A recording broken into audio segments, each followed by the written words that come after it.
E hoje nós vamos neste filho e irmão meu, que falei cá para mim. Ele sabe o respeito que eu tenho desde os tempos lá da nossa Tabatinga, Cidade, enfim, o zelo que ele tem pela liturgia, pela vida da igreja, o amor que ele tem, pela formação que teve no nosso seminário, pela nossa arquidiocese, para crescermos sempre juntos. Então eu não poderia dizer um não. Venho com muito gosto. A agenda está um pouco mais complicada, né? Que a gente achar espaço agora é o Brasil inteiro.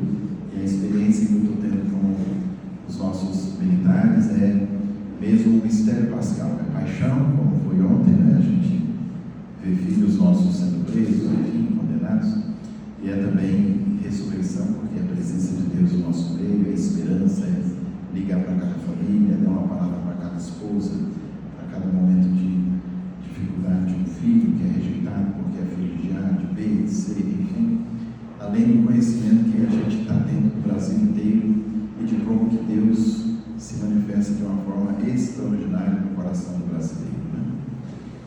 O nosso encontro de hoje, quero deixar-nos também bem à vontade. Na primeira parte eu vou fazer uma exposição, vou tentar levar em conta o aspecto histórico, teológico e pastoral, ou seja, o aspecto prático da vida da liturgia e da vida da Eucaristia. Só de falar de liturgia ou de Eucaristia, eu ficaria aqui a noite inteira, que é muito conteúdo. Então eu vou tentar fazer um resumo naquilo que condiz mais para com vocês, dentro da liturgia e de modo especial no ministério da Eucaristia. Sempre a nossa base é a palavra de Deus. Então aqueles que amam a palavra de Deus, amam também a Eucaristia. E aqueles que amam a Eucaristia devem ter intimidade com a palavra de Deus.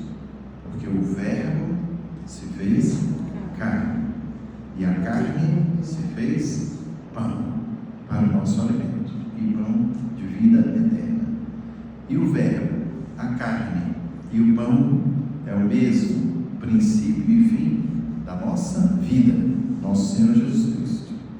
Às vezes a gente divide, botando Jesus como princípio e fim só da nossa fé, como se a fé fosse uma coisa e a vida fosse outra. Nós vamos chegar lá, a consequência do receber a Eucaristia, do servir na Eucaristia na minha vida diária. Então, tomo como texto bíblico, mais do que a última ceia, que é o primeiro momento da Eucaristia, Jesus com seus apóstolos, eu vou tomar o texto mais antigo que fala da Eucaristia no Novo Testamento, que está em 1 Coríntios 11. Diz assim Paulo: eu recebi do Senhor o que também vos transmiti, que o Senhor, na noite em que foi entregue, tomou o pão e, dando graças, partiu e disse: isso é o meu corpo que é dado por vós. Fazei isso em memória de mim. Igualmente também, após a ceia, tomou o cálice, dizendo: este cálice é a nova aliança do meu sangue. Todas as vezes que o beberdes, fazei-o em memória de mim. Todas as vezes, pois, que comerdes deste pão e beberdes deste cálice, anunciareis a morte do Senhor até que ele venha. Portanto, todo aquele que come do pão e bebe do cálice indignamente é réu do corpo e do sangue do Senhor. Examine-se cada um a si mesmo, e então toma do pão e tome do cálice. Pois aquele que come e bebe sem distinguir o corpo do Senhor, come e bebe a sua própria condenação. Palavra do Senhor. Graças a Deus. Este texto é o texto mais antigo da Eucaristia que nós temos na Bíblia, pois Paulo escreveu primeiro que os apóstolos, primeiro que os evangelistas. Paulo já vai escrever pelo ano 56, 57, ao passo que os apóstolos, Mateus, Marcos, Lucas, João, vão começar a escrever somente lá pelo ano 62. E no ano 70 tem a grande revolta em Jerusalém, onde é destruído o templo de Jerusalém. Enfim, os apóstolos saem um pouco numa diáspora, porque o Império Romano entra, mata todo mundo, destrói tudo, para não ter uma insurreição dos judeus contra o Império Romano. E com isso a Eucaristia ela vai, ou a doutrina dos apóstolos, e dentro delas a Eucaristia, ela vai se espalhar por toda a Ásia Menor, assim chamada, que hoje a gente conhece como Turquia, e vai chegar também ao que a gente conhece o Iraque, o Irã, o Líbano, toda aquela região. E da Turquia vai chegar na Grécia, da Grécia vai chegar na Itália, e aí pega a Europa toda. Assim vai ser a evangelização com os apóstolos, Pedro e Paulo chegando em Roma, sendo martirizados em Roma, enfim, diríamos, o anúncio do Evangelho de nosso Senhor Jesus Cristo. E a vida dos cristãos é algo que pode parecer para vocês novidade, mas a vida dos cristãos começou primeiro com a celebração, depois veio a Escritura. Primeiro eles já viviam a missa, depois eles colocaram por escrito. Então o rito, ele começa com a palavra de Jesus, com o intuito de Jesus de ensinar os seus apóstolos. Mas vamos voltar um pouquinho no campo filológico, não é? Para dizer o que é liturgia. A liturgia, como etimologia, é algo feito em benefício do povo. A liturgia não é algo individual. A liturgia não é para grupinhos. Então aprendam, aqueles que mexem com liturgia, que os liturgos devem ser os que mais unem, porque a liturgia vai ser para todos. Eu não posso fazer uma liturgia diferenciada do neocatecumenato para o encontro de casais, ou para a catequese, ou para o outro jovem. Não. Todo mundo vai vir para a missa. Então a liturgia é para todos. O ministro da Eucaristia é para todos. Ele não é ministro de movimento ou de pastoral A, B ou C. Ele é onde precisar, a igreja, ali está o ministro. A liturgia, igualmente, ela é para todos. Algo em benefício do povo. Algo em benefício de todos. Este é o conceito de liturgia. E nesse conceito da origem da palavra grega, leiton, ton e ergon, a liturgia, ela vai se tornando um ritual para beneficiar as pessoas. No início era um ritual bem diversificado, não era nada de igreja.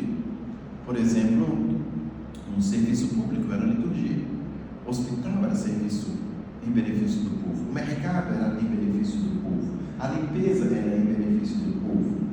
Então todos os serviços públicos eram chamados liturgia.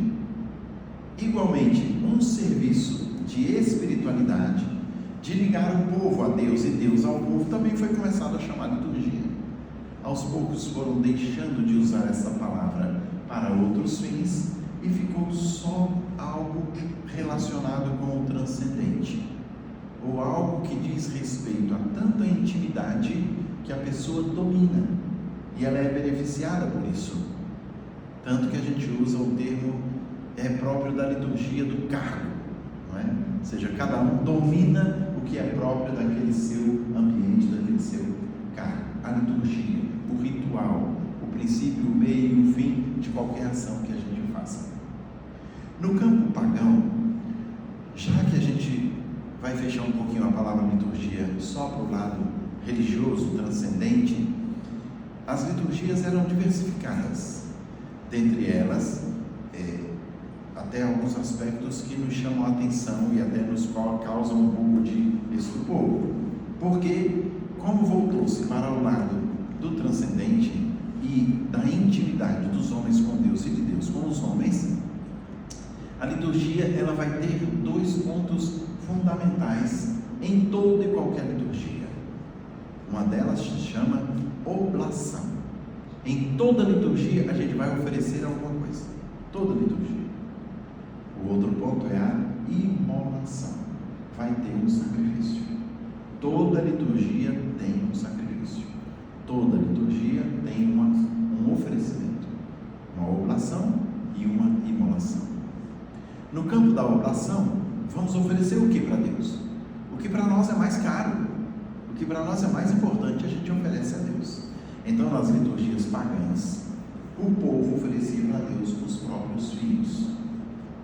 De modo que escandaliza a gente, porque hoje a gente já tem outra cultura. Mas no tempo dos astecas, maias, incas, aqui mesmo, nas nossas Américas, eles imaginavam que o sol era um deus. E quando chegava de tarde, sem nenhum sentido de astrologia, astronomia, de nada, eles achavam que Deus ia embora. Então eles corriam, pegavam um filho, abriam o peito, tiravam o coração vivo do filho e ofereciam a Deus Sol para ele voltar. No outro dia Deus voltava de novo, na mentalidade arcaica deles, né? Eles estavam fazendo o melhor para que todos os dias Deus Sol voltasse. Só que a população ia se acabando, matando os filhos, a população se acabava. Então eles criaram as guerras para pegar os inimigos, e assim já tinha um para a segunda, um para a terça, um para a quarta.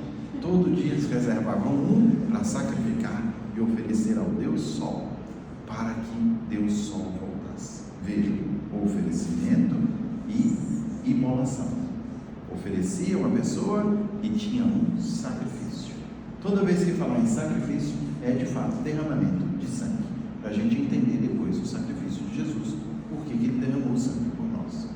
Bem, se em toda a liturgia tem oblação e imolação, vamos dar agora um salto e sair da liturgia pagã, isso é tudo paganismo, não é? Que ainda adoravam os astros, enfim, e vamos dar um salto para a liturgia judaica, senão a gente ficaria aqui só na liturgia pagã. Na liturgia judaica, vocês vão lembrar de Abraão, o pai do judaísmo, o pai dos hebreus, o pai do povo de Israel. E Abraão é chamado por Deus, escolhido por Deus.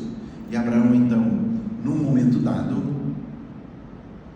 Deus pede para Abraão o seu próprio filho, porque eles viam isso nas liturgias pagãs.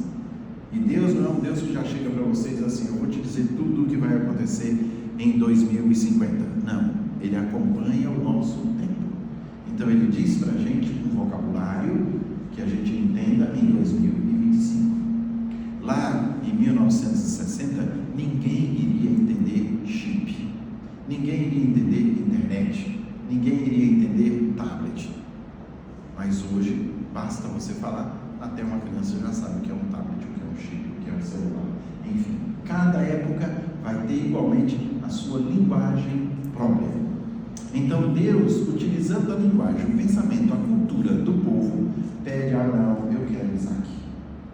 Abraão via isso nas liturgias pagãs e diz: o meu Deus, que eu acredito, que me tirou da terra dos meus pais, que me trouxe até essa terra aqui, pediu meu filho, eu vou sacrificar Isaac. E vocês já sabem a história. Na hora do sacrifício, Deus segura a mão de Abraão: basta, Abraão, eu queria só te provar. Ali nós temos um rompimento fantástico. O oferecimento tem que ser tudo o que eu tenho para Deus, mas a imolação, Deus jamais vai aceitar sacrifícios humanos. Então Abraão vê um cabritinho lá, pega aquele cabrito e imola no lugar de Isaac. É aí que o animal entra no lugar da pessoa. E as regras de Israel vão trazer que tinha que ser um animal macho, primogênito, sem mancha, sem defeito. No livro de Ezequiel vai ter um puxão de orelha do profeta dizendo: vejo que vocês, quando vão no templo, estão levando os animais defeituosos, ou seja, nasceu um aleijado, manda esse para o templo para imolar lá para Deus, eu vou ficar com os bons. Então o povo também tinha as suas malandragens no oferecimento, que a lei dizia que tinha que ser um animal perfeito para oferecer a Deus. Vejam que salto: deixamos de oferecer sacrifícios humanos e agora passamos a oferecer animais. Isto vai ser a liturgia judaica até quando Jesus chegar. Mesmo quando Jesus nasce, Nossa Senhora e São José vão oferecer 2 pombinhos e 2 rolinhas. Cada um oferecia aquilo que podia. Tem gente que oferecia um boi, tem gente que oferecia um carneiro. Enfim, José e Maria ofereceram 2 pombinhos e 2 rolinhas para o sacrifício do seu filho que nasceu, o primogênito de toda criatura. Essa é a liturgia judaica. E a liturgia judaica, ela cresceu demais nos ritos, e os ritos eram inclusive muito minuciosos. Quem oferecia, quem era o sacerdote que oferecia? O sumo sacerdote era um escolhido para fazer o oferecimento só do incenso, ao passo que os outros sacerdotes ofereciam os animais. Aí damos um salto praticamente de 500 anos e e chegamos pelo ano 600 com Davi. E Davi vai construir o templo de Jerusalém. E esse templo era tão bem construído que o primeiro átrio do templo era o átrio do comércio. E aquele átrio ali, o povo já ficava ali para vender o boi, para vender o carneiro. Ninguém vinha, Nossa Senhora e São José não vieram dando comidinha com uma pombinha, com uma rolinha lá de Nazaré até chegar em Jerusalém. Não, chegava ali e comprava, já entregava para o sacerdote. Ele ia lá para dentro e oferecia. Era algo prático. É nesse átrio que Jesus vai entrar com chicote, vai dizer: não façam da casa do meu pai um covil de ladrões, enfim. O segundo átrio era o átrio das mulheres. As mulheres só podiam entrar até o segundo momento do templo. Quanto mais dentro do templo, mais íntimo de Deus. E as mulheres só iam até o segundo átrio por causa do seu ciclo menstrual. Para o judeu, todo que derrama sangue é impuro. A mulher, como todo mês derrama sangue, então ela era impura. Ela só ficava até no segundo átrio. Ali iam as mulheres. Os homens no terceiro átrio. Os homens podiam entrar mais. Os sacerdotes no quarto átrio, que era o lugar onde tinham os altares e já tinham as canaletas com água, com tudo, já sacrificava ali, o sangue já passava, eles separavam para depois imolados oferecerem a Deus, enfim. E o quinto átrio era o átrio do Santo dos Santos, onde era guardada a Arca da Aliança, e dentro dessa arca era guardada uma roupa de Moisés, era guardado também o bastão de Moisés e as tábuas da lei, com os 10 mandamentos. Assim era o sacrifício, a liturgia do templo de Davi, de Salomão, e daí até chegar à época de Jesus. Esse templo vai ser destruído, vai ser construído de novo. No tempo de Jesus, lembre-se que Jesus disse: destruir esse templo eu vou reconstruir em 3 dias. E eles vão dizer: Herodes levou 40 anos. Era um templo magnífico, não era igual ao primeiro templo. O de Salomão ainda era maior, mas o de Herodes já era um belíssimo templo. E o povo ficava admirado com as pedras, com a beleza do templo, com a piscina de Siloé, com os diversos espaços que tinha no templo de Jerusalém. Mas com as guerras, com tudo isso, infelizmente no ano 70, como Jesus tinha previsto, uma profecia: aqui não ficará pedra sobre pedra, o templo vai ser destruído, a Arca da Aliança vai sumir, ninguém vai saber mais onde ela está. Indiana Jones está procurando até hoje, não é? E a Arca da Aliança, que era o centro da vida dos fiéis, não vai ter mais. Então, esse templo destruído já antes de Jesus, no lugar da Arca da Aliança, eles vão colocar um véu para representar que ali ficava a Arca da Aliança, ali tinha a presença de Deus. É este véu que, quando Jesus morrer, vai ser repartido em 2 partes, como a gente lê na Paixão de Cristo em João. O véu rompeu-se em 2 lados, ou seja, o sagrado está em Jesus, não é mais no rito antigo, na liturgia antiga do povo de Israel. Com a chegada de Jesus, agora vamos dar um outro salto: a liturgia cristã. Então nós vimos a liturgia pagã, a liturgia judaica, a liturgia cristã. Na liturgia pagã, nós temos liturgia pagã até hoje. Macumba é uma liturgia pagã, e tem um oferecimento e tem uma imolação. Para quem é muito rico, oferece até fazão.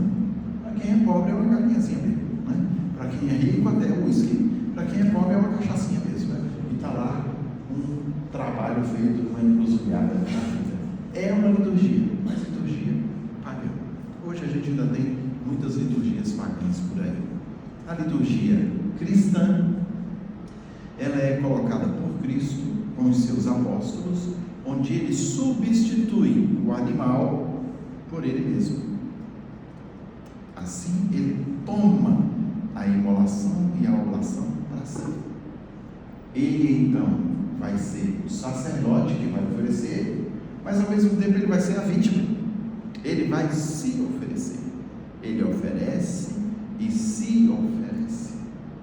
Esse é o primeiro ponto que eu quero que vocês guardem. Quem mexe com liturgia, quem mexe com a Eucaristia, tem que ter essa consciência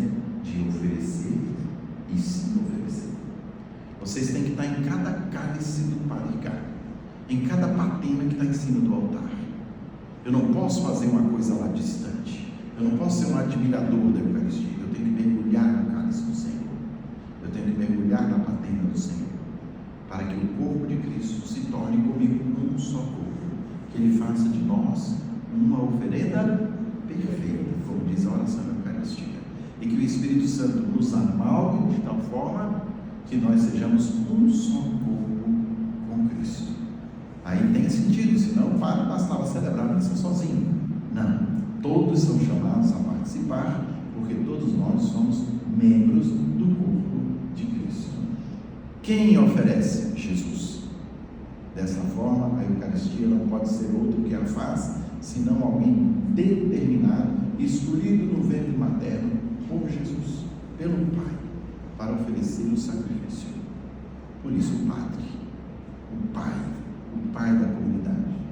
O Padre, ele trabalha com Jesus como cabeça, ao passo que os fiéis trabalham com Jesus como membros. São Bernardo tem um sermão tão bonito que ele diz: Jesus é a cabeça, nós somos os membros, e Maria é o pescoço. Quem nos liga a Jesus, né? Ele era mariano por excelência, né? Para dizer, tenham a imagem do corpo de Cristo como um corpo humano. Cristo é a cabeça, e Ele chama alguns a participar da cabeça. Não é participar para mandar, é para participar com Ele, porque na hora em que aquele atua, é Cristo quem atua. De tal forma que o Padre diz: isto é o meu corpo. O Padre diz: eu te absolvo. Ele não diz: Jesus te absolve. O Padre dá a unção, o Padre faz um casamento, assiste um casamento, o Padre faz um batizado, eu te batizo, né? Por este sinal tu recebes o dom do Espírito Santo, diz o bispo Crisma. Então ali, no momento da celebração, no momento da liturgia, não é o Padre, ali é Cristo, sempre é Cristo. Vocês vão entender agora por que o Padre se reveste. A veste do Padre não é só para ser diferente. A gente diz uma casula, uma estola, uma túnica. O Padre, ele se enfeita, ele fica 100% para celebrar o sacrifício do Senhor, porque ali ele é Cristo, o Rei dos Reis, que o seu reinado não é para este mundo, não é de dinheiro e de poder, mas um reino onde a sua coroa de espinhos, o seu cetro é o seu perdão no alto da cruz, e o seu trono é o próprio leito, a madeira, a cruz. Aí é o sentido de ser padre. E o padre só é padre quando ele se identifica profundamente com o altar. O altar e o padre são uma coisa só. O padre nasceu para celebrar. O padre nasceu para a Eucaristia. E a Eucaristia é para o padre. O padre nasceu para a confissão. E a confissão é o padre. De tal modo que todo o resto, qualquer um pode fazer. Até um casamento com a freira pode fazer. Enfim, mas Eucaristia, confissão e unção dos enfermos, só o padre. Seja, só ele pode mandar para o céu, porque vocês têm que participar, não é? Só ele pode mandar para o céu, abrir as portas do céu com um ato em que o próprio Cristo o delegou, Cristo o autorizou para isso, que nós chamamos ordem. Cristo não diz: ó, Ricardo, quebra o galho aí, celebra a missa de vez em quando. Não, ele ordenou fazer isso, e ele tem que fazer. Vamos chegar lá na Eucaristia. Mas falando agora da liturgia cristã, Jesus toma a liturgia para si, porque ele agora é o sacerdote, e ele também é a vítima, ele oferece e ele se oferece, e a liturgia cristã se torna o mistério pascal de Jesus. Ele é o princípio, o meio e o fim, ele é o alfa e o ômega, ele é o centro de tudo. Só o sacrifício de Cristo agrada ao Pai, só. Nenhum outro sacrifício. Você pode ter a cruz que você achar que é a mais pesada. Meu filho morreu, perdi meu marido, enfim, as coisas que mais doem no nosso coração quando perdemos as pessoas amadas. E outros momentos da vida em que você tem um próprio sofrimento na sua própria pele, um câncer para tratar, enfim, qualquer que seja o seu sofrimento, não substitui o sofrimento de nosso Senhor. De tal modo que todos os nossos sofrimentos morais, materiais, espirituais, eles são participação no sofrimento de Cristo. Paulo vai dizer isso: completo em mim o que faltou à paixão de Cristo, pelo bem da igreja. Faltou porque foi incompleto? Não. Faltou porque Cristo quis nos unir tanto, meu Deus e vosso Deus, meu Pai e vosso Pai. E se fizeram isso comigo, vão fazer com vocês também. Se me odiaram, vão odiar vocês também. Se me rejeitaram, vão rejeitar vocês também. Mas estejam tranquilos, que os nomes de vocês estão sempre escritos no reino dos céus. É como Jesus nos ensina também a suportar a cruz. Chegamos então no ponto fundamental, que é a liturgia cristã. A liturgia cristã é o mistério pascal de Jesus. Páscoa significa passagem. Uma palavra do grego que vem já do hebraico, pechá, não é? Páscoa, que significa passagem. Passagem do Mar Vermelho, passagem de uma vida para outra, passagem de Deus no nosso meio, sempre é uma Páscoa.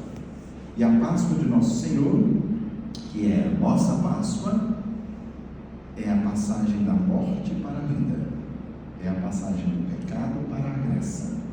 Só Jesus salva, dizem nossos irmãos separados, né? E nós já sabemos disso há muito tempo, né? Só Jesus salva, porque o único sacrifício que o Pai aceita é o sacrifício de Jesus. Então, toda a liturgia, ela vai ser sempre para o Pai. Para o Pai.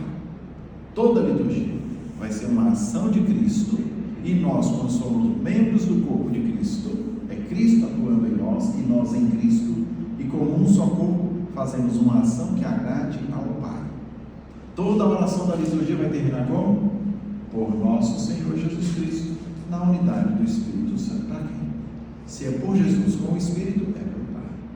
Toda a liturgia, batizado, casamento, a confissão, tudo é por Cristo, com Cristo, em Cristo. A vós, Deus Pai. Na unidade do Espírito, toda a honra, toda a glória. Guardem bem isso. Nós celebramos para o Pai. É como se o Pai estivesse sentado, esperando o sacrifício de seu filho. Um sacrifício agradável aos olhos e ao coração do Pai. Esse é o meu filho. Nele eu coloquei todo o meu bem-querer. Ele diz isso na hora do batizado de Jesus. Ele diz isso na transfiguração de Jesus. E ele vai escutar de Jesus este: Pai, Pai, por que me abandonastes? Em tuas mãos eu entrego o meu Espírito. Porque eu e o Pai somos um, Filipe. E quem me vê o Pai. Filipe era um dos apóstolos mais espertos. Ele via Jesus falando, ele parou Jesus e disse: mostra ao Pai e nos mostra. Porque tudo seu é esse Pai. Mostra esse Pai. E pronto, nós vamos entender tudo. E Jesus disse: Filipe, tontinho, quem me vê o Pai. Aí confundiu tudo de novo. Eles ainda não tinham a noção de divindade. Eles tinham a noção do Deus dos pais. O Deus de Abraão, o Deus de Isaac, o Deus de Jacó. Agora, esse mesmo Deus é o Pai de nosso Senhor Jesus Cristo e o mandou para morrer por nós. Eles não tinham essa ideia. Por isso a confusão na cabeça dos judeus, que vão dizer para Jesus: você não tem 50 anos e viu Abraão? Antes que Abraão fosse, eu já existia. Eu sou. Porque eu e o Pai somos um. E Abraão queria ver esse dia, e do céu ele está vendo.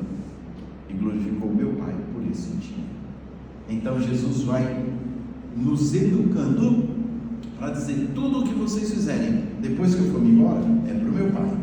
Como é que vocês vão conseguir fazer? Calma, eu vou dar o meu Espírito. Já pararam para ver que toda missa a gente invoca o Espírito Santo? Enviai ao Pai o vosso Espírito, para que essas oferendas se tornem o corpo e o sangue de nosso Senhor Jesus Cristo. Então é com o Pai e com o Espírito que a gente celebra.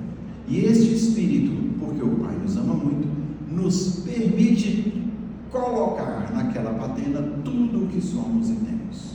Aí pode ser missa por fogo, pode ser missa de 15 anos, pode ser missa de bodas, pode ser um batizado dentro da missa, tantas coisas, formatura, etc. Tudo a gente pode colocar ali, porque é a nossa vida mergulhada na vida de Cristo, que Ele então nos purifica para nos oferecer ao seu Pai e nosso Pai, seu Deus e nosso Deus.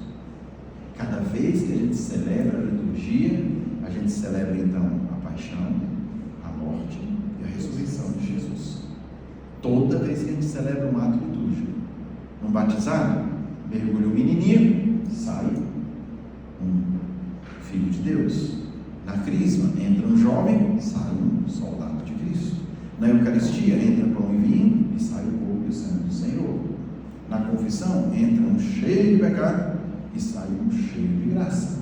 Na unção, um desesperado e entra um cheio de esperança até da saúde do corpo. Na ordem, deita um manezinho e levanta um padrezinho. E no matrimônio entram duas pessoas, tanto é que o noivo entra primeiro para ver se está tudo certo, a noiva entra depois, não é? Mas quando sai uma só carne.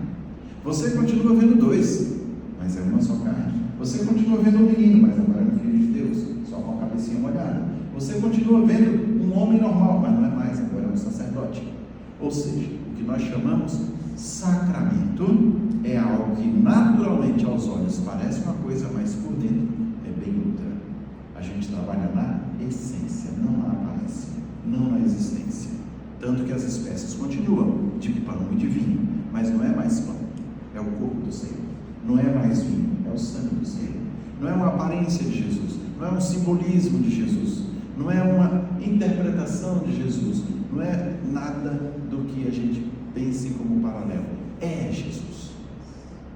Cada fragmento, o cuidado que o ministro deve ter, inclusive quando leva aos doentes, os fragmentos da Eucaristia, de consumir tudo, de saber que ali está Jesus por inteiro, em cada pedacinho e o pão inteiro. E a gente vai ter vários textos bíblicos que vão provar isso.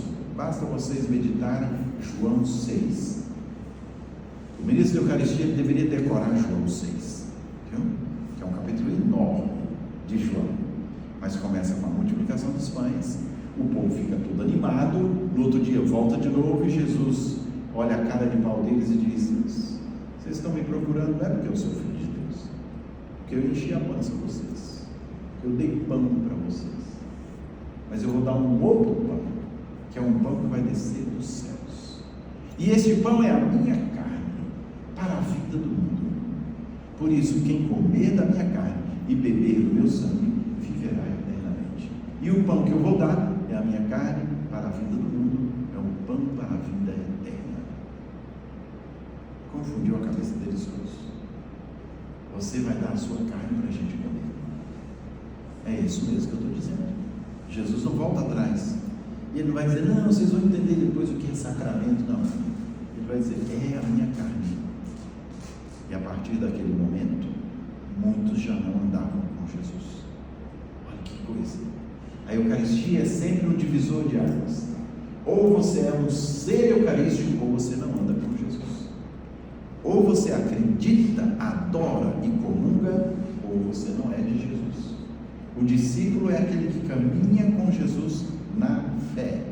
Por isso a Eucaristia vai ser o mistério da fé. E o padre diz o quê? Eis o mistério da fé. O que vocês respondem? É desse jeito que nós precisamos, né? Anunciamos, Senhor, a vossa morte. Proclamamos que o Senhor está vivo. E esperamos que o Senhor vai voltar. Maranatá, vinde, Senhor Jesus.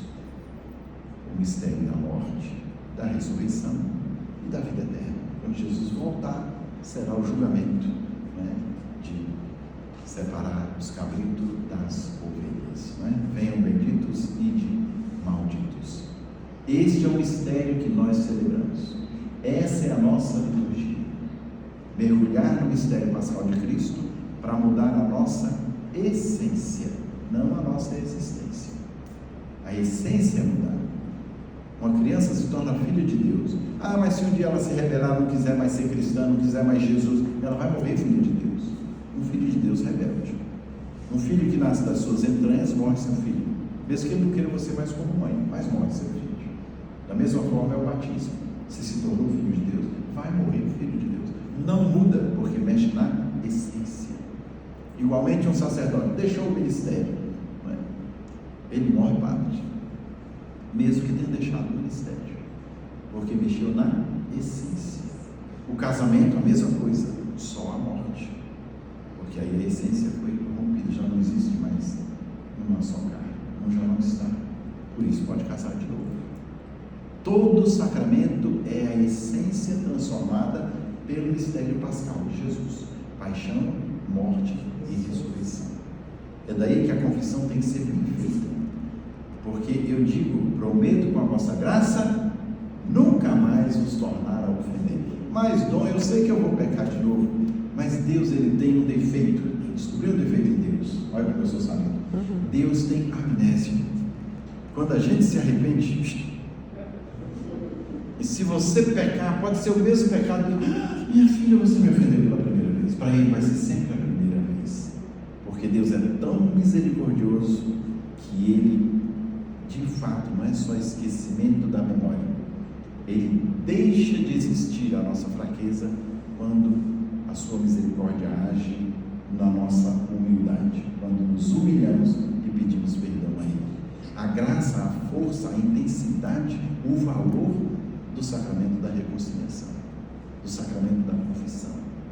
Tem muita gente que deixa muito tempo sem confessar. Não, a confissão é o sacramento da alegria e transforma a nossa essência. Tanto que quando vocês vão, vocês olham para o padre, né? É o Ricardo, vou não, é outro, vou ali. Uma vez eu tinha aqueles mutirões de confissão, eu tinha um padre muito amigo meu chamado Padre Manuel. E o Padre Manuel já tinha 76 anos e se ordenou muito tarde. Morreu só com 4, 5 anos de padre, mas estudou no seminário, fez teologia no seminário. E a gente era muito amigo, e eu chamava ele sempre para a minha paróquia, para as confissões, na Páscoa, no Natal. E ele sentava lá no cantinho dele, e quando ele chegava era bom, que aí a minha fila diminuía, o povo ia todo lá no Manuel Pessoa, o nome dele. Foi pároco na sua paróquia, Manuel Pessoa, antes daquela lá da cidade. E aí o Manuel Pessoa, ele já estava meio embaçoiçando. Então o povo começava a contar os pecados. O que é isso, minha filha? Aí a fila abria um mental. Às vezes o povo é assim, né? Fica olhando quem é o padre para ver. Mas já notaram como é que ele sai da confissão. Primeira coisa que a gente diz: já posso comungar. A confissão é diretamente ligada ao altar e à Eucaristia. Já posso receber Jesus. Todo sacramento vai mexer com a nossa essência e me torna nova criatura. Continuo um filho de Deus e me torno ainda mais configurado com Jesus. No batismo eu já não recebi o Espírito Santo, mas foi para tirar o pecado original.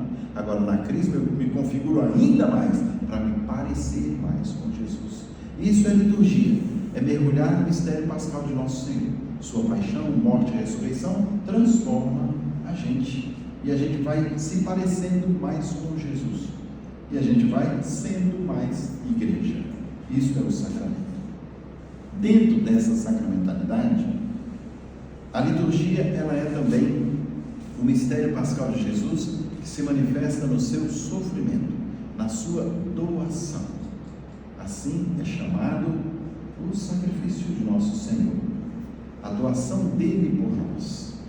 Lembrem o que ele disse na última ceia: tomai e comei, isso é o meu corpo que será dado. Tomai e bebei, isso é o meu sangue que será. Onde o corpo foi dado? Na cruz. Onde o sangue foi derramado? Na cruz. Então, o mistério pascal de Cristo é também sacrifício. E a nossa vida, então, toma agora um sentido novo do sacrifício. Sacrifício não é pena que Deus está dando para a gente. Sacrifício não é castigo. Sacrifício não é eu tenho que, meu Deus, é o jeito, né? Deus quis assim. Tem gente que diz: não, às vezes é você que procurou o sacrifício. Deus não queria e você achou de graça, não é? Enfim, o sacrifício, ele se torna redentor quando ele amadurece a minha fé, amadurece a minha conduta de cristão e amadurece as minhas atitudes concretas a partir do sacrifício. Podem olhar que vocês cresceram e amadureceram cada vez que sofreram. Desde quando saiu do ventre da mãe, já saiu berrando, né? Dizendo: agora eu tenho uma vida nova. E aí vem a aborrecência, para não dizer a adolescência. e aí vem um vestibular, e aí vem um namoro, e aí vem um casamento, e aí vem um filho, e aí vem um concurso, e aí vem... Toda vez que a gente sofre, a gente cresce, a gente amadurece. Normalmente a gente quer ver o sacrifício como algo que eu não quero. Eu quero fugir desse sacrifício. É a nossa humanidade ferida. Então eu estou errado, eu fugi do sacrifício. Não, até Jesus quis fugir do sacrifício. Pai, afasta de mim, mas não se faça a minha vontade, e sim a tua. É o que a gente tem que se perguntar quando o sacrifício bate a nossa porta, quando o sofrimento bate a nossa porta. Eu estou preparado para mergulhar na paixão de nosso Senhor, ou eu quero um Jesus só ressuscitado? Se eu quero um Jesus só ressuscitado, eu estou na igreja errada. Vão para essas igrejas aí que estão pregando prosperidade, que lá vocês vão encontrar um Jesus só 100% bom. Não vai achar nada de sacrifício. Ao passo que o nosso Jesus diz o quê? Vocês querem me seguir? Vocês querem vir para a liturgia?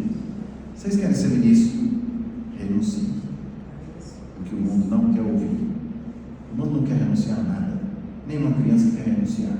E ainda bate o pé, grita, xinga, e a mãe está ali querendo tirar um tablet para estudar. Não quero renunciar à minha brincadeira. Tome a sua cruz. Quem quer carregar a cruz hoje? E tem que carregar com amor, viu? Não é dizer, é o jeito. Quem está casado pode olhar para a cruz aí do lado. Não adianta dizer, é o jeito. Casei, agora tem que carregar. Até Deus chama. Não.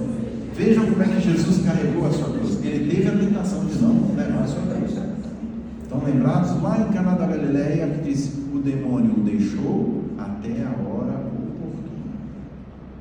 E a hora oportuna foi qual? A da cruz. Então o demônio se aproveita para dizer, você não vai conseguir fazer a vontade do Pai. A tentação do demônio é essa. Nós corremos o risco de ficar preso em atos de pecar. Falei mal, fiz isso, fiz aquilo. A gente fica, ai meu Deus, será que eu esqueci algum pecado? A gente fica só nas atitudes. O maior pecado é se afastar de Deus, é desobedecer a Deus. E ninguém precisa dizer para você que você desobedeceu a Deus. O Espírito Santo de Deus fala em nossas consciências. A gente sabe quando está certinho. A gente sabe quando pisa na bola. A gente sabe, não precisa ninguém dizer, nem padre, nem bispo, nem policial, nem ninguém. A gente sabe quando a gente está errado, que tem que voltar e pedir desculpa. A gente sabe. É o Espírito Santo de Deus. E Ele é tão bom conosco que Ele não diz, rapaz, de novo. O Espírito Santo, Ele nos adverte. Ele nos incentiva a não sair do caminho de Cristo. Ele diz em nosso coração, não vai por aí não, você não vai ser feliz. Pode ter até uma aparência de prazer, uma aparência, mas você sabe que você não vai ser feliz. Volta do caminho certo. A gente também não pode ficar no campo do sofrimento só se lamentando. Vocês aqui são todos da nossa geração, né? Então vocês lembram daquele desenho animado do Wall-E, né? Que dizia, vida, azar, tudo para o Wall-E era só tristeza, dor e ais, né? Muitas vezes a gente encontra cristãos assim, é o tempo inteiro reclamando de Deus. Está tudo bem?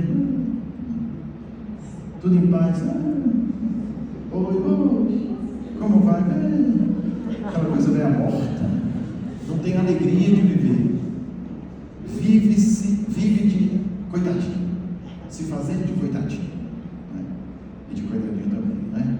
Então a gente às vezes quer encontrar respostas na piedade do outro por nós, uma falsa piedade. Eu tenho que ser firme sempre. Eu lembro de uma frase do Dom Helder Câmara, que ela é dura, é bonita de se ouvir, mas dura de se viver, mesmo que aos pedaços, jamais desesperar. E nós estamos um ano na esperança, né?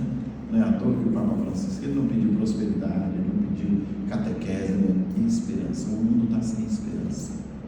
Jovens se matando cedo, briga no trânsito, já puxa uma arma, já mata uma pessoa porque fechou, porque isso, porque aquilo. Às vezes briga dentro de elevador quando já saiu de uma boca lá de dentro, né? Estrangulado de todo jeito. Os feminicídios que a gente hoje vê por aí, as crianças que estão sendo mortas com tanta facilidade, né? Então, tanta coisa no mundo onde as pessoas perderam a esperança de viver. E aí vem depressão, aí vem tanta coisa que a gente busca como resposta, mas a resposta tem que ser Cristo. E se a gente não conduzir para Cristo, não vai ter resposta.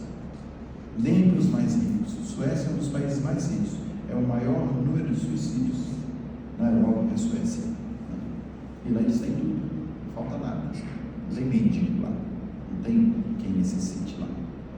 Isso tudo é o sofrimento do mundo.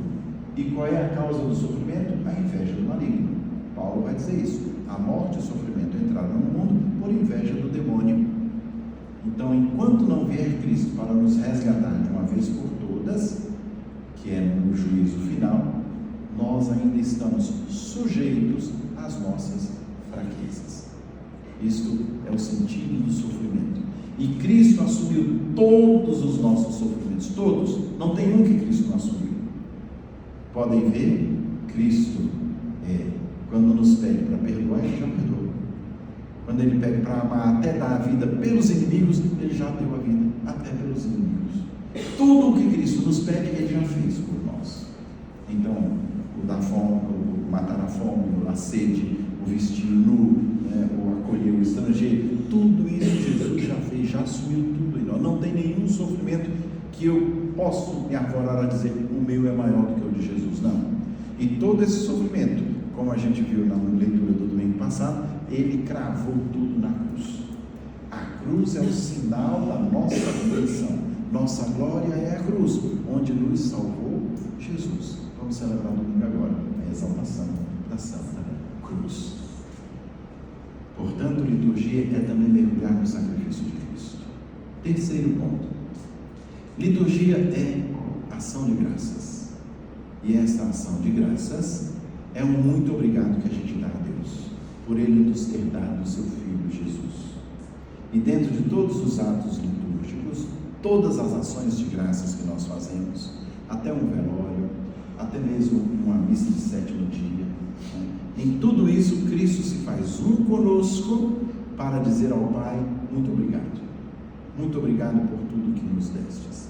A própria palavra Eucaristia significa ação de graças, significa um muito obrigado. Quando vocês forem à Grécia, vocês vão ir lá falar com o garçom, ele vai dizer Eucaristou, paracalou, obrigado, de nada. É a mesma palavra, Eucaristia, que a comunidade cristã puxou e colocou naquilo que é o princípio e o fim da nossa existência, a celebração eucarística. E essa celebração é uma ação de graças a Deus. É um agradecimento a Deus por ter nos dado Jesus Cristo. É um agradecimento a Deus por ter nos dado a salvação. Porque antes de Jesus, mesmo que a gente fosse o melhor bonzinho dessa terra, não poderíamos entrar nos céus. Estávamos expulsos do paraíso. Ele desce a mansão dos mortos, busca todos os justos, leva para diante de Deus e agora diz: quem me segue, eu mesmo vou à frente preparar um lugar, vou montar uma mesa para vocês, eu mesmo passando por cima de vocês. Na casa do meu Pai tem muitas moradas e eu vou na frente preparar para vocês. Liturgia é ação de graças, não é? Ação de graças a Deus Pai por nos ter dado seu Filho, por nos fazer irmãos, por nos fazer igreja, por nos fazer família. Esta ação de graças a Deus, ela se faz igualmente no memorial de Jesus. A palavra memória, por que eu digo e puxo para a palavra memória? Porque o padre vai dizer: eis o mistério da fé, e vocês vão fazer o memorial. Anunciamos a morte, proclamamos que ele está vivo, esperamos ele voltar. A palavra memória, ela significa presença. Ela vem de um verbo grego, memozinon, que significa presença. Memória não é lembrança. Lembrança é uma coisa, memória é outra. Memória RAM. Você pega um computador que tem mais memória para ver o quanto que cabe ali dentro, o quanto que pode estar presente ali dentro daquela máquina. Memorial JK. Não é só uma lembrança de JK, ele está lá, os ossos dele estão lá. Quando é só uma lembrança, é monumento. Aí é um pedaço de madeira, um pedaço de pedra, um monumento que a gente faz em homenagem a uma pessoa. Mas memorial, a pessoa está lá. Então, quando Jesus diz, fazer isso para celebrar a minha memória, ele diz, toda vez que você celebrar, eu estou aí. É a minha presença. Essa palavra do hebraico, zikaron, vai passar para o grego, anamnesis. No grego, aí, anamnesis, memosim, memosinon, o mesmo verbo. E nós temos uma palavrinha bem pertinho dessa, amnésia, que é da mesma raiz, memosim, memosinon. O que é amnésia? Sem memória. Não é esquecer. Você esquece a carteira, volta lá, pega, e você não está com amnésia. Amnésia é ausência. Anamnésia é presença. Entenderam? Amnésia é ausência. Pode chegar sua mãe e você diz, quem é essa mulher feia? Sua mãe, não.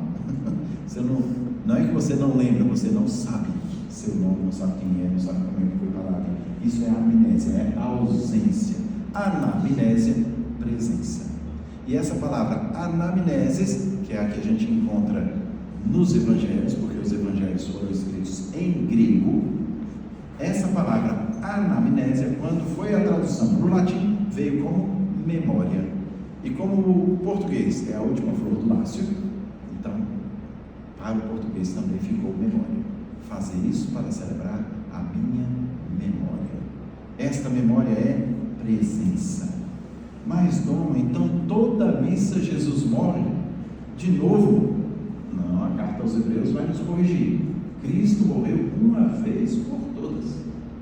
Então, como é que em cada missa a gente proclama a paixão, a morte e a ressurreição? Isso se dá pelo que nós chamamos perpetuação. O que é perpetuar? Perpetuar é um ato que acontece e ele vai embora. É o mesmo ato. Não é uma repetição, é uma perpetuação. Nossa Senhora do Perpétuo Socorro. É o que? Constantemente ela está me socorrendo. Não é só na hora da aflição, é perpétuo. Quando eu fui enterrar a mamãe, eu queria botar a mamãe no mesmo turno de papai. A mamãe morreu depois, 10 anos depois. E aí tem que fazer exumação. A mulher no cemitério perguntou, qual é a cova? Eu dei o número lá, ela disse, é perpétuo? Eu disse, não, é Maria do Céu. Era o nome de mamãe. E ela disse, não, a cova é perpétua? Eu não sei. Porque se não for perpétuo, já tiraram os ossinhos que você faz lá e botaram no ossário e já abriram essa cova para outro. Eu nem sabia que tinha isso. Eu falei, ai Jesus, onde é que está meu pai? A gente pensa logo, né? Cadê se fizeram, se não fizeram? Eu disse, o que faz para ser perpétuo? Mais R$450, o perpétuo é caro, né? Paguei na mesma hora. Ela me deu um diplominha lá, dizendo, pronto. Naquela época eu ia para Roma. O senhor pode ir para Roma, pode voltar, pai, então seu pai vai estar aqui, sua mãe vai estar aqui, porque é perpétuo. Então, quando morrer os entes aí, vocês procuram saber se é perpétuo, né? Perpétuo significa está aí e é para sempre. O ato que Jesus fez foi um ato histórico, mas perpétuo. Um ato que aconteceu praticamente, fazendo toda a junção, que agora não é o momento de falar, mas no dia 9 de abril do ano 33, Jesus morreu. E esse ato, ele se faz presente até hoje. De tal modo que quando a gente celebra a missa, é a gente que volta para o Calvário. É a gente que volta para o sepulcro. É a gente que volta para o Getsemane. Entenderam? É como se fosse um único ato que ele está perpetuado a vida inteira. Nós mergulhamos no mistério pascal de Cristo e saímos do tempo. Porque quando a gente tem Cristo, a gente tem eternidade. Quando vocês forem a Florença, visitem a Catedral de Florença. É uma fila enorme para entrar lá, sempre há uma hora lá na fila, de tão linda que é. Mas na Catedral de Florença, quando o cardeal, lá no século XII, XIII, estava construindo a catedral, ele chamou os grandes daquela época para colocar uma arte de cada um, Bernini, Rafael, enfim, na sua catedral, para ficar bonita, desde os vitrais até uma Pietà de Michelangelo, etc. E todos chegaram e cada um pegou um canto, e chegou um lá que não era muito conhecido, de onde eu posso fazer a minha arte. Ele diz, não tem mais lugar. Não, mas eu quero deixar aqui registrado, não tem mais lugar. Só tem lá na porta da igreja, lá tem um espaço. Mas na porta ninguém vai ver, né? De costas ninguém vai ver minha arte. Ele diz, não, você é o artista, pensa o que você pode fazer lá.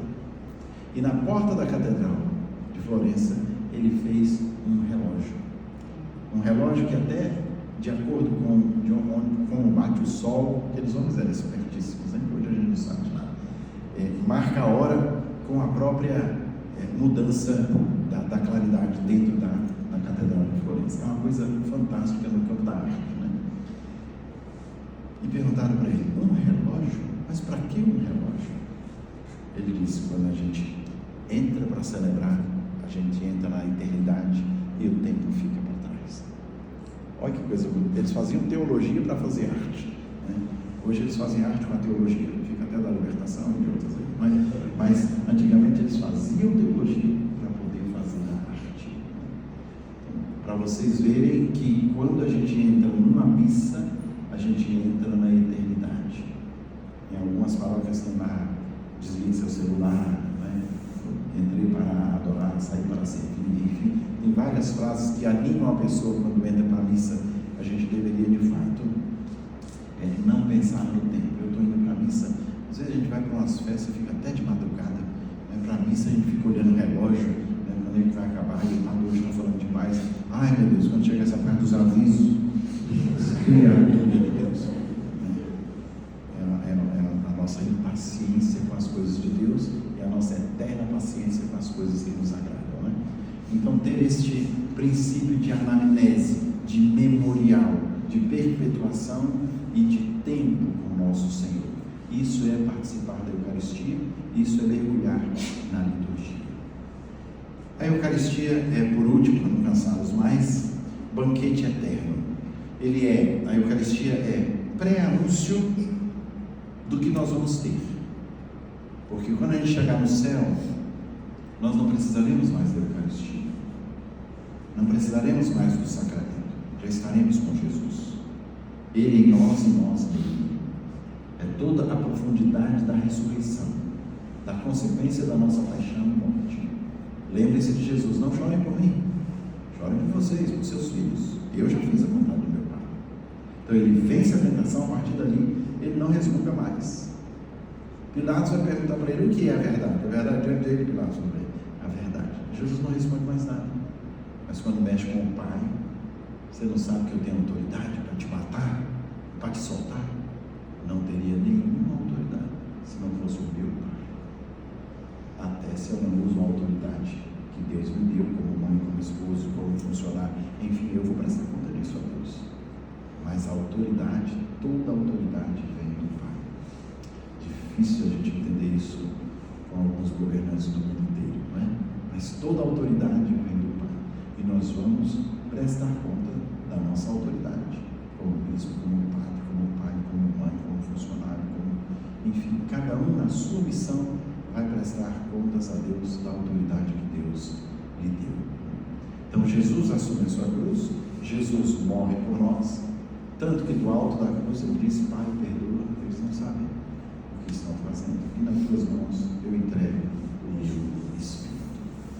Esta ação humana, carnal de Jesus, material de Jesus, se torna sacramento para nós, e Paulo vai dizer isso, por isso que eu escolhi esse texto.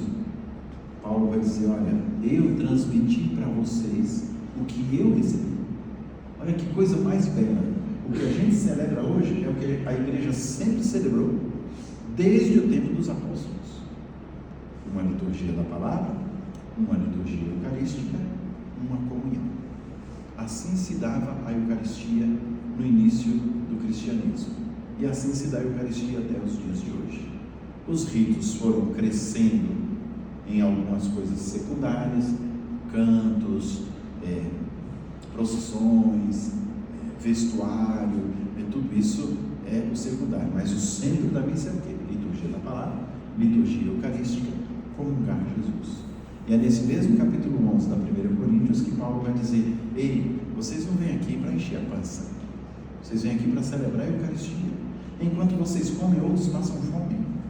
No início da igreja, faziam como vocês fizeram ali. Cada um trazia uma coisinha, botava ali para todo mundo comer em comum. Era o chamado ágape. E quando os pobres não tinham o que comer, viam onde ia ter Eucaristia, eles já iam se chegando. Ele disse, aqui vai ter uma boquinha. Os cristãos diziam, epa, se eu não trouxe, você não come. Paulo vai criticar isso. Então, quando a gente encontra a Eucaristia em Paulo, já é uma Eucaristia no contexto eclesial. Ele vai corrigir a igreja. Ele chega a dizer, vocês não têm casa para comer? Comam lá primeiro. Mas não venham envergonhar os pobres de Deus, os pequeninos de Deus. Porque os pobres aproveitavam as ceias eucarísticas para fazer uma boquinha. É a consequência da Eucaristia.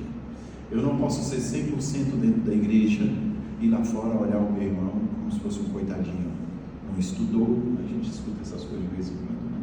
Eu, graças a Deus, tive um berço de ouro, tive pai, tive mãe, tive isso, tive aquilo. Enfim, a gente até critica. Povo santo, querem entrar nos céus? Amem os pobres. Não é tem dó dos pobres, não. Amem os pobres. Tenho certeza que quando a gente chegar na porta do céu, não vai estar mamãe, nem papai, nem Dom Marconi, nem Padre Ricardo, não. Vai estar uma pessoa lá que você vai dizer, quem é você? Ela vai dizer, eu tive fome, você me deu lá naquele sinal de trânsito. Eu tive sede, você me deu. Eu era nu, você me deu uma roupa no tempo do frio. Eu era estrangeiro, você me acolheu. Eu estava preso, você me visitou. Eu não tinha canto, você me acolheu na sua casa. Eu estava doente, você foi lá no Hospital de Paz para visitar. Pois tudo que fizeres a um desses, é a mim que vocês estão fazendo. A Eucaristia não pode ser alguma coisa em que eu estou de bem com Jesus e não estou de bem com meu irmão. Não. Pelo contrário, se eu amar o meu irmão, eu me torno um ser eucarístico. E nós temos que eucaristizar o mundo. O mundo precisa ser eucaristizado. Eucaristia não é sacrifício? Ponha sentido no seu sacrifício. Não é masoquismo, nem fatalismo. É união com Cristo para o bem do outro. Vocês o sacrificam pelos seus filhos? Fazem um bocado de projeto? Vem o primeiro menino, metade dos projetos vai só em fralda.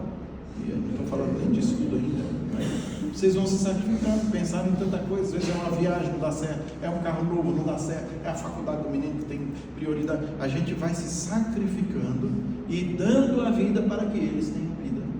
Isso é eucaristizar o mundo. É amar de verdade. Porque o amor não é só fazer o bem, ou ter piedade, e de vez em quando fazer uma caridade, para tirar um peso de consciência. Não. O amor ele deve ser constante, é todo dia. Desde lavar uma louça, varrer uma casa, até assinar um documento de maior importância que define a vida da minha empresa, eu tenho que fazer com amor, eu tenho que fazer da melhor maneira possível. Pensando naquelas famílias, pensando naqueles funcionários, pensando na consequência do que vai ser a minha atitude. Vejam como que nós precisamos mostrar ao mundo que o mundo precisa da Eucaristia, pois quem come terá vida, quem não come não terá vida. E nesse mesmo capítulo 6 de João, como você deixa por último, Jesus termina dizendo para os ministros da Eucaristia dele na época, para os padres dele na época, os bispos dele na época, vocês também querem ir embora? Querem ir embora? É isso mesmo que eu estou pregando. O Filho do Homem vai ser rejeitado, vai sofrer, vai morrer, mas no terceiro dia vai ressuscitar. Vocês estão conscientes disso? E não outro senão o nosso Pedrão toma a frente de Senhor, a quem nós iremos se a gente deixar o Senhor? O ministro da Eucaristia é aquele que todo dia diante da Eucaristia pode colocar lá o neto, o filho, a empresa, tudo lá, pode botar, eu deixo, mas tem que dizer para Jesus, aqui eu vou sentir Jesus. Para onde eu vou sentir? A quem iremos, Senhor? Só Tu tens palavras de vida eterna. E nós cremos, e nós sabemos que o Senhor é o Filho de Deus. Esse é o ministro da Eucaristia. Todo o resto é consequência. Levar para o doente, distribuir na missa, ser querido, não ser querido, as reuniões, as planilhazinhas, né? Tudo que está marcado, onde eu tenho que ir, onde eu não tenho que ir, que missa que eu tenho que servir, que missa que eu não tenho que servir, até a opazinha só tem sentido se você olhar para ele e dizer, a quem eu irei, Senhor? Quem de vocês pensou semelhança da Eucaristia? E veio um convite, e a partir desse convite veio uma escola. A liturgia e o ministério da Eucaristia é uma escola constante com Jesus. Mergulhar em Jesus, amar tanto Jesus que você se confunda tanto com Ele, que tenha a coragem de dizer como Paulo: já não sou eu, é Ele que está em mim, é Ele que vive em mim. Você traz o bem do povo, você atrai as pessoas, você é sinal de unidade, você é sinal de comunhão. Quando o povo te vê, o que o povo diz? Oh, que beleza! Ou diz: ai meu Deus, amém, a criatura montou lá. Como é que você se coloca na sua família, no seu trabalho, na sua igreja, no trânsito? Eu sempre fui muito testado no trânsito. Antes eu dizia infeliz, hoje eu já digo vai com Deus. Vai chegar o dia que eu vou dizer vai em paz, meu irmão. Cada um é tentado no canto, né? Então a gente tem que ir se corrigindo todo dia, corrigindo na expressão, corrigindo no dar-se, corrigindo no vencer as nossas vaidades, vencer as nossas soberbas, pois quem somos sem Jesus? A Eucaristia, então, ela extrapola a missa, e saindo da missa chegamos na adoração. Só adoramos porque teve um padre para consagrar. Padre e Eucaristia estão intimamente ligados. Rezem sempre pelo seu padre quando vocês estiverem diante da Eucaristia. Eu, toda vez que vou dar posse para os meus padres, no ritual de posse de pároco, tem um momento em que se entrega a chave do sacrário. Entrega a chave da igreja, entrega a estola, a pia batismal, etc. E tem a hora da chave do sacrário. E eu puxo logo glória a Jesus, o povo fica cantando e eu vou com o padre lá no sacrário. Ajoelho com ele lá, abro o sacrário e digo para ele: olha, quando você se sentir só, venha para cá, porque Ele nunca nos deixa só. Quando você se sentir perseguido, vem para cá. A sua vida está aqui, em Jesus Eucarístico, e a vida de Jesus está em você, porque Ele deu só a você a capacidade de consagrar e de dá-lo aos irmãos. Então, mesmo que você seja injustiçado, perseguido, enfim, venha para cá. É aqui que você vai encontrar resposta para tudo. Eu digo o mesmo para os ministros e para o nosso povo de liturgia. Amem a Eucaristia. Não é um amor sentimental. A gente pode até chorar diante de Jesus, mas é muito mais do que o sentimento. Não é também um amor só intelectual, teológico. Agora eu sei tudo sobre a Eucaristia. É um amor onde você se joga em nosso Senhor para que Ele lhe diga como agir no dia a dia. É um amor onde você, como os apóstolos, se jogue na igreja e ame a igreja como ela é, não como você queria que ela fosse. A gente vive brigando aí da polarização de A, de B, de isso, daquilo, no mundo e no Brasil. E a polarização na igreja? A gente é de grupinhos, a gente é de uma ideologia que só defende isso aqui. Ou eu amo a todos, até os meus inimigos, até aquele que pensa diferente de mim. Eu não preciso concordar com ele, mas eu tenho que amá-lo. E amar é querer a salvação do outro. Não é só botar pano no burro para não brigar. Não, isso não é amar, não.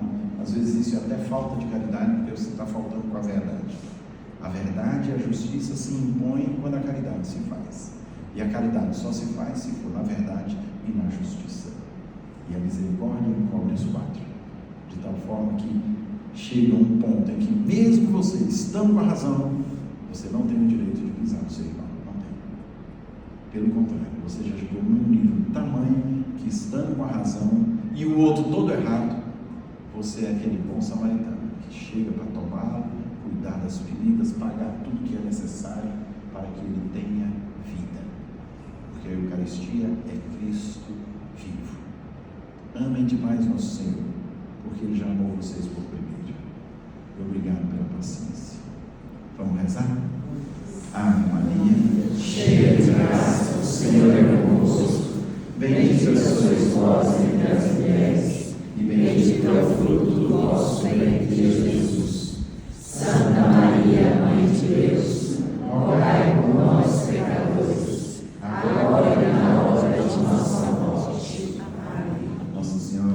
Cristo Eucarístico, glorioso São José, São Pedro de Alcântara, Pai, Filho e Espírito Santo.